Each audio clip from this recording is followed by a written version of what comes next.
Thank you to Vandergraaf for sponsoring this Road to Prosperity video.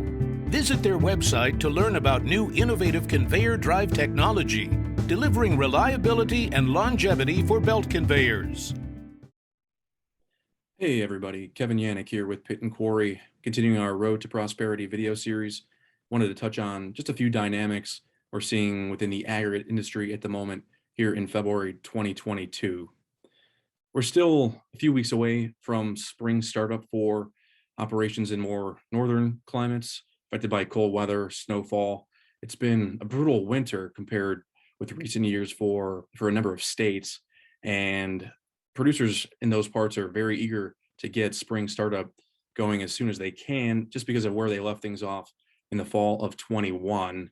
Consider too, many producers were able to keep going, well into November, maybe even into December in certain parts. So they were putting materials on the ground, but at the same time, those materials were going out the door, supporting ongoing construction projects, road construction, just because the weather was to the point where those projects were able to continue. So materials that producers were expecting to have available backlog coming into this year, they're just not quite where they were expected to be by some producers. So many are hoping and eager to get going with spring production here as soon as they can. And I think once that first sign of spring comes, or that first opportunity with the weather breaking and spring coming, you're going to see operations starting up, firing up, and probably trying to get as many extra shifts going as possible just to kind of play catch up where needed.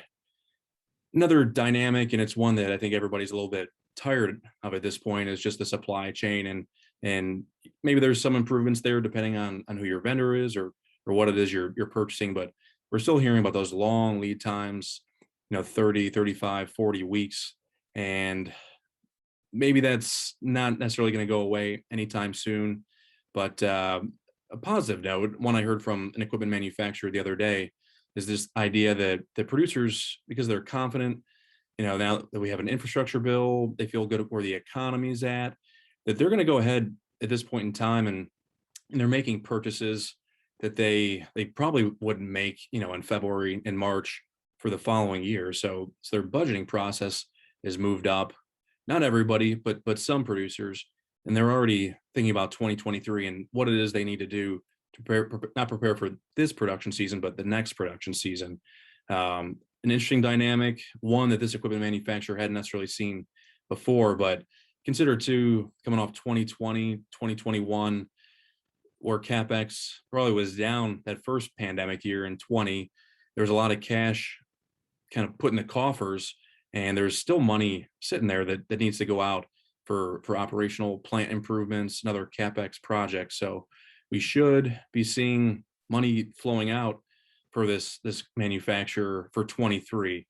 Those lead times are still stretched out, but that's a good sign of where things are at if you consider producers are already thinking about 23 here in early 2022. The other thing I wanted to touch on too is just the pandemic and just touch on events, trade shows. You think about this time last year, events were not necessarily going forward. They were getting canceled, postponed. Our own roundtable was affected from January. It moved to June of 21, but we are seeing trade shows go forward. Maybe the numbers aren't what they were for a World of Concrete in years past, but what we saw with that show, that January show in Vegas, was a reported 37,000 registered professionals. That's a high number. I've also heard reports that maybe the traffic didn't look that good, so I'm not fully sure what to make of that show. But people are going back more so than they did last year, I think, to shows, and maybe where I'm experiencing or seeing more positivity around travel is with the upcoming Ag One show. That's in Nashville. That's a hot spot.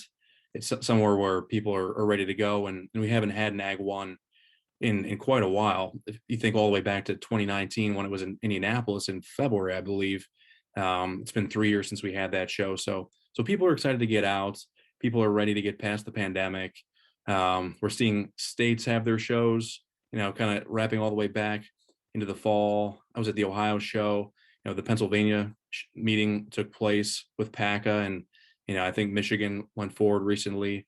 And those state association meetings, it seems like those are highly productive, well-attended meetings with people getting out in person again. And again, another good sign of where we are in relation to the pandemic. And let's just keep going forward and hope for another good year here in 22.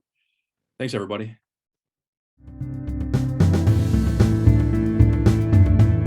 Thank you to Vandergraaf for sponsoring this Road to Prosperity video. Visit their website to learn about new innovative conveyor drive technology, delivering reliability and longevity for belt conveyors.